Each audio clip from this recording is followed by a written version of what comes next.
Maths maths maths maths सीखो आज तुम। Maths maths maths maths maths से वंडरफुल कर सकते हैं रोज page full. Maths maths maths maths Maths are fun every season. Practice maths for healthy reason. चारों ओर मच गया शोर. Practice more, practice more.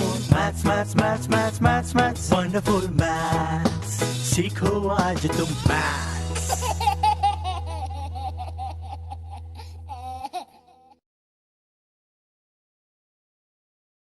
जैसे कि 5x plus 3y equals to -11 और दूसरा दिया है आपको 2x plus 4y equals to -10। Okay, अब आपको क्या याद रखना है पता है क्या? जब ये इक्वेशन आपको दिए जाते हैं हम इसको इक्वेटिंग कोएफिशिएंट से भी सॉल्व कर सकते हैं, बट अगर हमें मेंशन किया हुआ है solve it by Cramer's rule तो आपको क्रैमर्स रूल से ही सॉल्व करना है। अब ये है क्या भला क्रैमर्स रूल? तो क्रैमर्स रूल्स में सॉल्व करने के लिए सबसे पहले आप क्या करोगे, इक्वेशन को हमेशा ऐसे एक दूसरे के नीचे लिखोगे, जैसे यहाँ पे लिखा हुआ मैंने।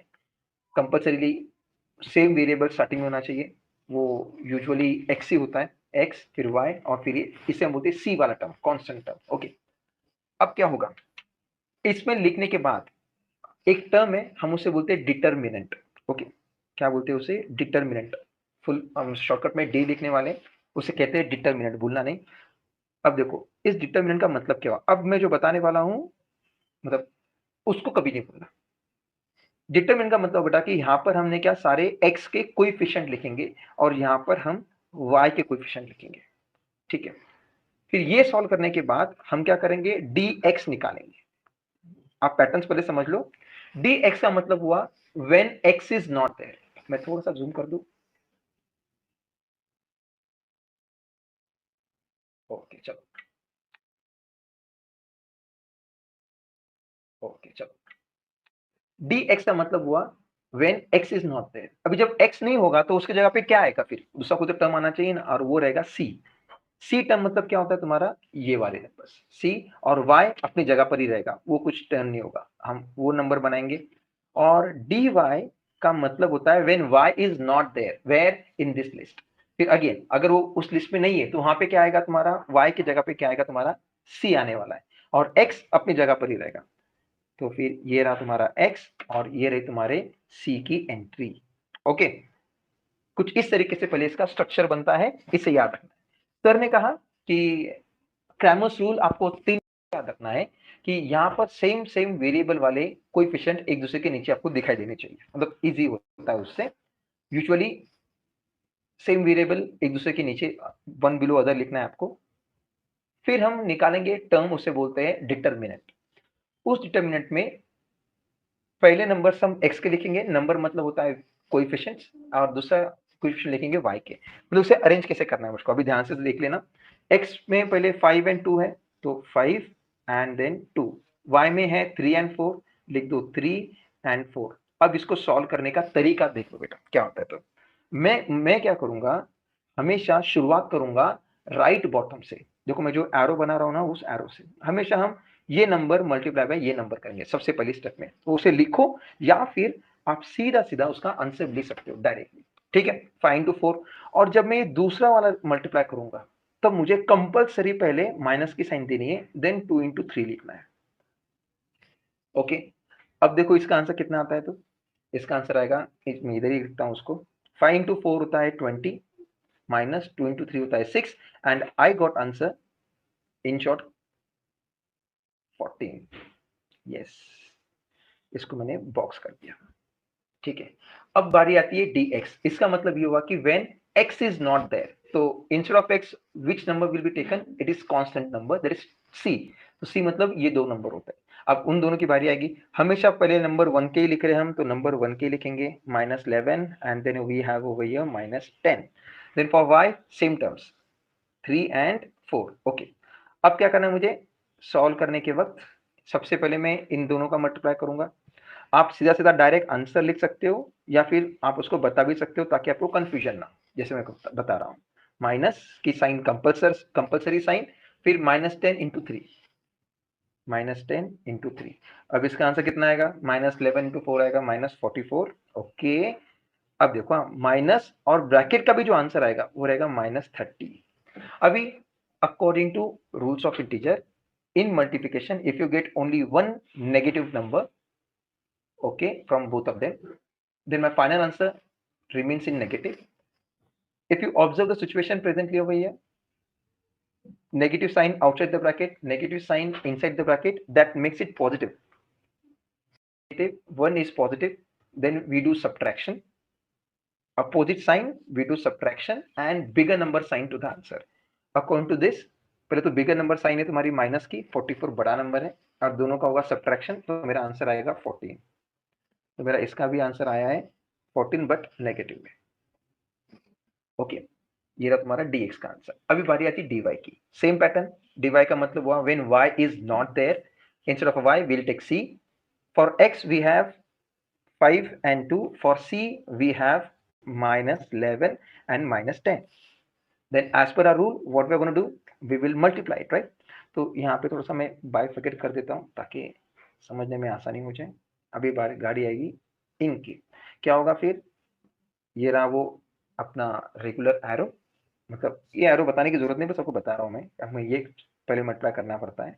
-10 into 5, okay, minus sign compulsory 1, then 2 into -11, okay, what we get the answer, -50 and -22। घाई घाई में बेटा बहुत बार ऐसा देखा जाता है कि ये नंबर, ये साइन है ना, मिस हो जाती है, तो आप ऐसा नहीं करना। Overall what do we have, -50 and then +22। why? Because minus sign outside the bracket and inside the bracket together it makes yes।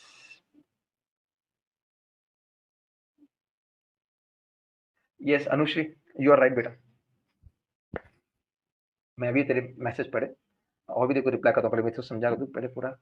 अभी रूल क्या कहता है, when two opposite numbers are there, then we subtract them, opposite signs are there, okay, we subtract them and we give bigger number sign to the answer, and as per that method what do we have, we get answer -28। Clear कर दूं मैं। अब यहाँ पे क्या क्या किया आपने, पहले सबसे इक्वेशन लिखने के बाद हमने उनके डिटरमिनेंट का टर्म क्या होता है मैं आपको बता रहा था, जो ये नॉर्मल वैल्यू होती है, ठीक है, हम उसे डिटरमिनेंट बोलते हैं। ये क्या है, डीएस में क्या, determinant when terms of x are not there, determinant when terms of y are not there. आपको एग्जाम में जो मैंने बोला था ना कि आपको 2 मार्क का क्वेश्चन आता है या 1 मार्क के लिए क्वेश्चन पूछते हैं, तो आपको डिटरमिनेंट क्यों पूछते हैं, आपको डिटरमिनेंट की वैल्यू से रिलेटेड क्वेश्चन आते हैं, ठीक है, 2 मार्क के लिए भी और 3 मार्क के लिए तो पूरा आपको सोल्यूशन ही पूछते हैं। अभी आगे क्या है, इक्वेशन लिखने के बाद मैंने आपको बताया कि ये पैटर्न कैसे पुटअप किया जाता है, एक्स और वाई की वैल्यू किस तरह से मेंशन की जाती है बाय क्रैमर्स रूल।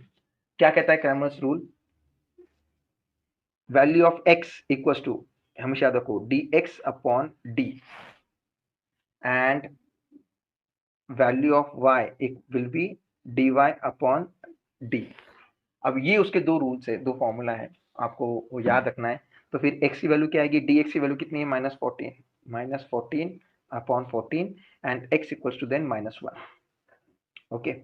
और यहाँ पे अगर जाओगे तो क्या होगा, y की वैल्यू कैसे लेंगे, y की वैल्यू कितनी है, -28, सो -28 upon 14 and that gives the answer -2। और इस तरीके से मुझे दोनों सोल्यूशन मिल गए and then we need to write the final answer also के लिए, ठीक है। फिर बॉक्स -8 इक्वल्स टू बॉक्स दे दिया। तो रूल क्या कहता है, we begin with right bottom, 5 into 3 या फिर 3 into 5, तो यहाँ पे 5 आने वाला है, 3 मेंशन कर दिया, तो माइनस की साइन कंपल्सरी वाले साइन, देन 4 into 2 होता है, तो यहाँ पे 4 तो आ गया है, मतलब यहाँ पे आएगा फिर 2, यहाँ पे आंसर आएगा आपका 15, यहाँ पे 4 to the 8, 15 minus 8 answer will be 7 and ये मिल गया आपको। देखो 4 बॉक्स आए, हर एक बॉक्स का हाफ मार्क होता है, मतलब एक क्वेश्चन आपका जाएगा 2 मार्क के लिए, इट्स ट्रू, याद रखना इस बात को, ठीक है। पर अगर कभी कभी आपको बस डी की वैल्यू पूछते हैं 1 मार्क के लिए, तो ये क्वेश्चन आपको समझ के रखना है, ठीक है। अभी जो सेकंड क्वेश्चन है उसमें आपको बोला है कि find the value of determinant, find the value of determinant, okay. तो आपको उन्होंने ऑलरेडी स्ट्रक्चर बना के दिया है बेटा, आपको बस जो ऊपर हमने सॉल्व किया है कुछ इसी तरीके से मेंशन करके उसका आंसर निकालना है। तो जैसे मैंने आपको बोला था 4 into -1 पहली स्टेप, दूसरी step compulsory minus sign, okay, and then again we have 2 into 7। आपके सहूलियत के लिए कुछ इस तरीके से निशान बना के रखो ताकि कोई मिस्टेक ना हो जाए। फिर -4 -14, क्या आंसर आएगा फिर आपका? -4 -14 दोनों की साइन नेगेटिव है तो होगा प्लस, और आंसर को भी जाएगी सेम साइन जो मेन नंबर्स की रहती है यहाँ पे, तो माइनस, आंसर आएगा -18 and some is done.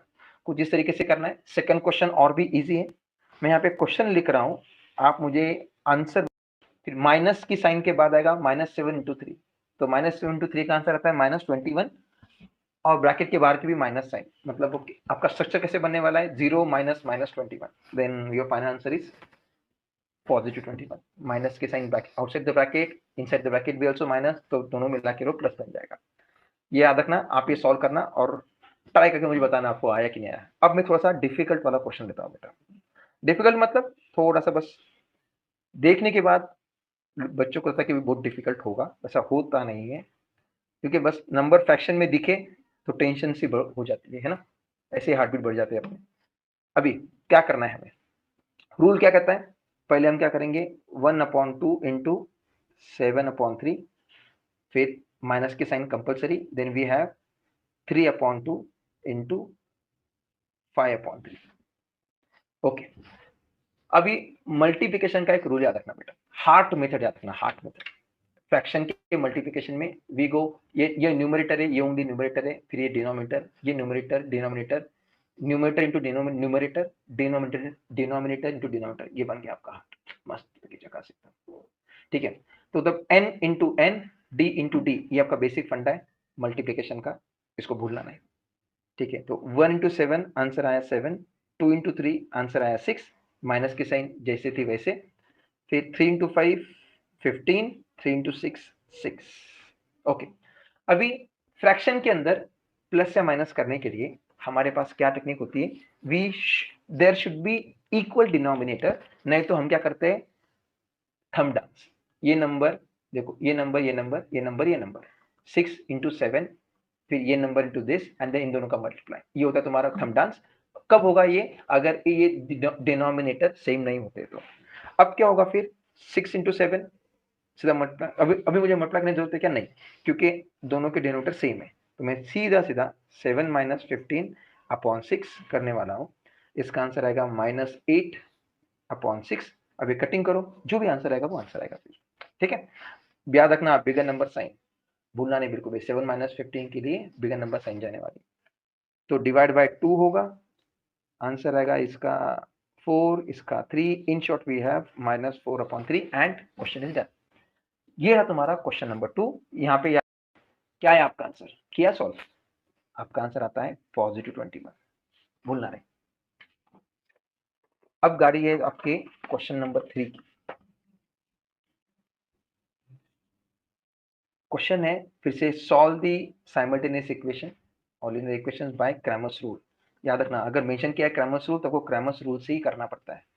So 3x - 4y = 10, ये रहा तुम्हारा इक्वेशन नंबर 1, और दूसरा है 4x + 3y = 5, equation number 2। Okay, क्या कहा है हमने, क्या करना पड़ता है हमें, एक जो आपको केयर करनी पड़ती है वो क्या है कि सेम वेरिएबल एक दूसरे के नीचे आए, आ गए। फिर मैं क्या मेंशन करने वाला हूँ, सबसे पहले हम निकालेंगे d, उसके लिए क्या स्ट्रक्चर रहता है, यहाँ पर रहेगा x, यहाँ पे रहेगा y, ठीक है ना। अभी अगर आपने ये नहीं लिखा तभी चलता है, बट ये आपके कंफ्यूजन को निकालने के लिए लिखा हुआ है। यहाँ पर देखो, यहाँ पे 3, यहाँ पर 4 आ गया, y के लिए -4 और यहाँ पे +3, स्ट्रक्चर क्लियर। अब गाड़ी आती है dx की, क्या बोला है dx के लिए क्या करना पड़ता है, when x is not there, तो instead of x there will be c, 10 and 5, y will remain as it is 3। फिर dy की बारी आती है, dy में क्या होगा, when y is not there, right, तो x का x और y की जगह पे क्या लिखूंगा मैं, c की वैल्यूज लिखूंगा।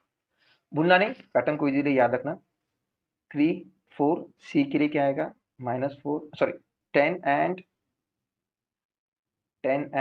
5। ओके, हो गए, वैल्यूज चले गई अपनी जगह पर। अब गाड़ी आती है इनकी वैल्यूज निकालना। अभी मैं आपको बता दूं, हमने बार बार ये नंबर मल्टीप्लाई करके बताए थे, करेक्ट है। अभी हम सीधा सीधा उसका आंसर लिखेंगे बेटा, ठीक है, याद रखना इस बात को। तो 3 इंटू 3 आंसर आता है 9, फिर ये माइनस की साइन कंपलसरी वाली, एंड 4 इंटू 4 इंटू -4 है, ओके, तो -16, समझे आप। अभी से हमने सीधा डायरेक्ट मल्टीप्लाई कर दिया। आंसर कितना आने वाला है 9 + 16 and that is the value 25। Okay, ये प्लस क्यों हुआ, क्योंकि दोनों नेगेटिव साइन थे। यहाँ पर भी क्या होगा, 10 इंटू 3 आंसर आएगा 30, माइनस की कंपलसरी साइन, एंड 5 4 जा 20, वो भी नेगेटिव साइन है इसलिए इधर भी नेगेटिव साइन।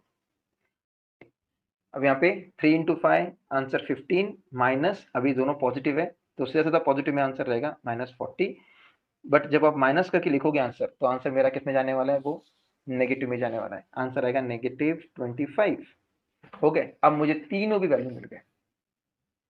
ओके, अब आपको क्या याद रखने का है, बाय क्रैमर्स रूल क्या होगा। सबसे पहले x equals to dx upon d, okay, and y equals to dy upon d। dx की वैल्यू तुम्हारी आती है 50 एंड d की वैल्यू आती है 25। आंसर कितना है मेरा 2, तो x का आंसर आया है, सोल्यूशन आया है 2। y की वैल्यू y इक्वल्स टू तुम्हारा आएगा -25 upon 25, that gives me the answer -1, and then you have to write the final answer without fail। क्या रहेगा final answer, solution x comma y is 2, -1 and sum is done। I hope कि आपको समझ में आया रहेगा। अभी जो नेक्स्ट क्वेश्चन है वो है, मैं एक क्वेश्चन लेता हूँ, फ्रैक्शन वाला लेता हूँ ताकि आपको इजीली समझ में आ जाए, क्योंकि बाकी तो पूरे क्वेश्चन इजी इसके। अब है ये है question number 6, okay, question number 3 का सब क्वेश्चन 6 है। ये क्वेश्चन है 2x + 3y equals to 2, and उसका सेकेंड इक्वेशन है x - y upon 2 equals to half. अब इसको सॉल्व करने के लिए बेटा 2 से 3 तरीके। एक, जो आपको पता है ये y अपॉन 2 का मतलब होता है हाफ, तो आप चाहते हो तो आप क्रैमर्स रूल का जो स्ट्रक्चर हम लिखते हैं डिटरमिनेंट के लिए, उसके अंदर हम इसकी वैल्यू हाफ पुटअप कर सकते हैं एज इट इज, और अगर नहीं तो हम इस पूरे इक्वेशन को पहले नॉर्मल कर लेंगे और फिर इसकी वैल्यू पुटअप करेंगे। मेरे ख्याल से नॉर्मल करके लेना कभी बेटर रहता है ना। तो मैं कैसे करूंगा, ये इक्वेशन नंबर 1 है, ठीक है। अब मैं यहाँ पे लिखता हूँ मल्टीप्लाई ईच टर्म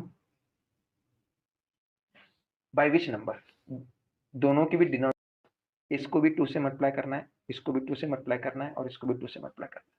अब यहाँ पे क्या होता है, ये 2 कैंसिल हो जाएंगे और यहाँ पे x इंटू 2 मल्टीप्लाई हो जाएगा, तो आंसर क्या आएगा मेरा 2x minus Y equals to 2। यहाँ पे 2 है, मैं आपको पता नहीं कहीं गए मैंने वहाँ पे, हाँ ऐसे 2 है वहाँ पे, बोला हो गया। अब मेरा ये इक्वेशन बन गया, इक्वेशन नंबर 2 आ गया। मैंने इसको जो फ्रैक्शन में दिया था उसको मैंने नॉर्मल टर्म कर दिया। अब आपको क्या करना है, एक बार फिर से कंफ्यूजन ना हो करके इक्वेशन 1 को इसके नीचे हम लिख देते हैं, ठीक है। ये इक्वेशन नंबर 1 है मेरा। अभी फिर हम d निकालेंगे, स्ट्रक्चर कैसा रहेगा, पहले x फिर y, x की वैल्यू कितनी है 2 एंड 2, y की वैल्यू यहाँ पे कुछ नहीं है मतलब 1 होता है, तो -1 एंड 3, ठीक है। फिर 3 2 जा 6, माइनस की compulsory sign, and 2 into -1, answer कितना आएगा -2। ओके, what do we get then, 6 + 4 sign, 6 + 2 sorry, sign change हो जाएगी उसकी, और आंसर आएगा मेरा 8। तो एक तो हो गया। अभी dx की बारी, क्या कहता है dx में हम किसे करेंगे, when x is not there, तो उसके यहाँ पे क्या आने वाला है, c आने वाला है, c एंड y रहेगा। y की वैल्यू कितनी मेरी -1 and 3, और यहाँ पे c की वैल्यू कितनी आती है 2 and 2, 2 and 2, कितना आएगा फिर आंसर 3 2 6, माइनस की compulsory sign, again 2 into -1 answer आएगा -2, जो प्लस में क्या बन जाएगा फिर से पॉजिटिव बन जाएगा, +2, और सेम आंसर है आपका। अभी dy की बारी, मतलब y इज नॉट देयर, तो y की जगह पे c आएगा और x अपनी जगह पे, x की वैल्यू है 2 इंटू 2, c की वैल्यू है 2 and 2, इन शॉर्ट 2 2 जा 4 माइनस 2 2 जा 4, आंसर कितना आ गया फिर इसका 0, तो ये भी आपको याद रखना है। आ गया, अभी क्या करना है मुझे, बाय क्रैमर्स रूल,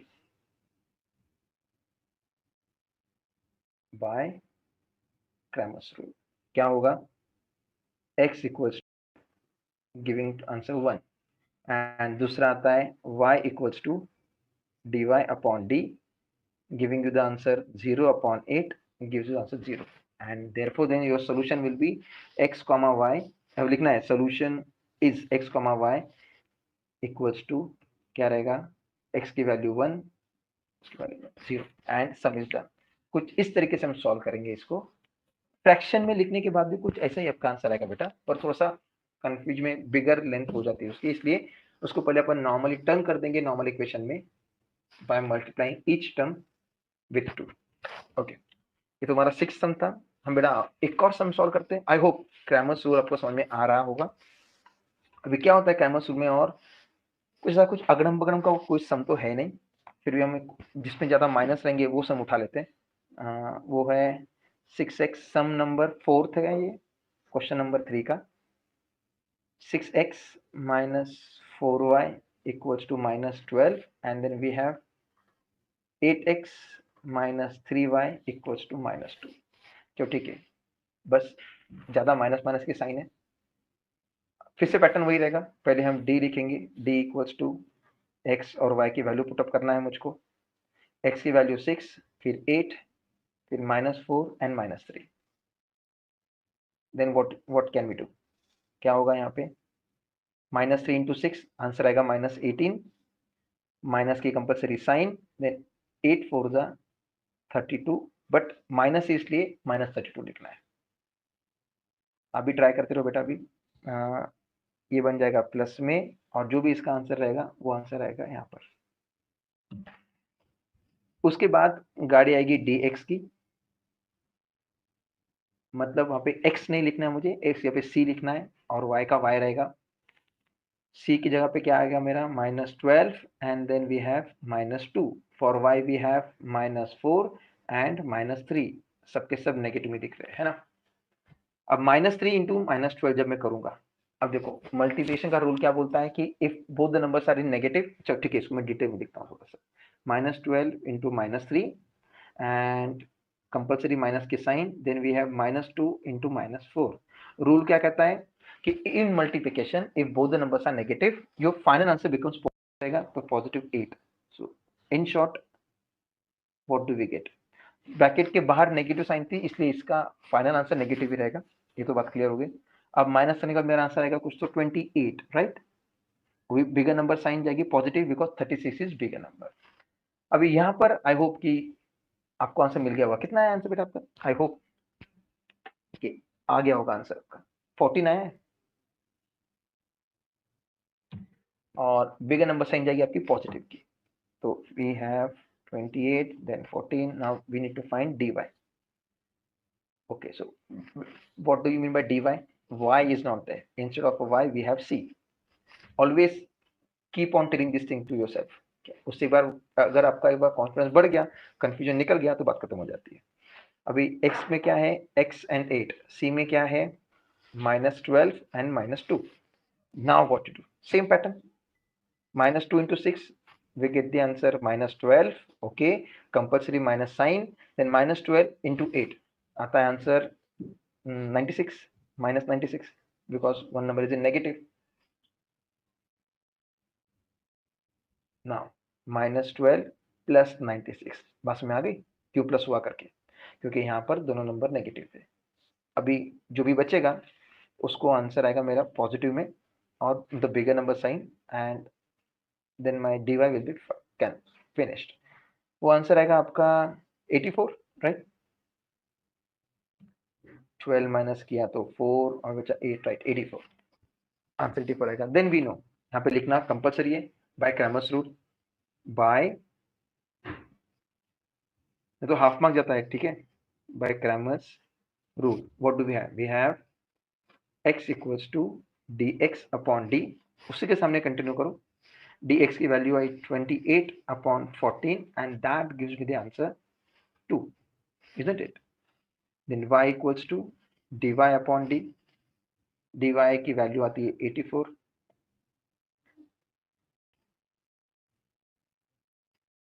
और उसका आंसर आता है फिर 6 14 6 84। अभी कोई भी नंबर नेगेटिव में था नहीं तो मेरे सारे आंसर पॉजिटिव रहे। And then we know solution is x, y equals to 6, 2 equal to solve 1.3. We have done 3 questions from this exercise, from question number 3. Remaining questions, I hope you can do it. Let's see. You try it on your own, and if you have any difficulty, then do not forget to mention it in tomorrow's lecture. Same, we will continue the lecture tomorrow at 9:30. I hope you all will join and complete the exercise at home. See ya and take care, better.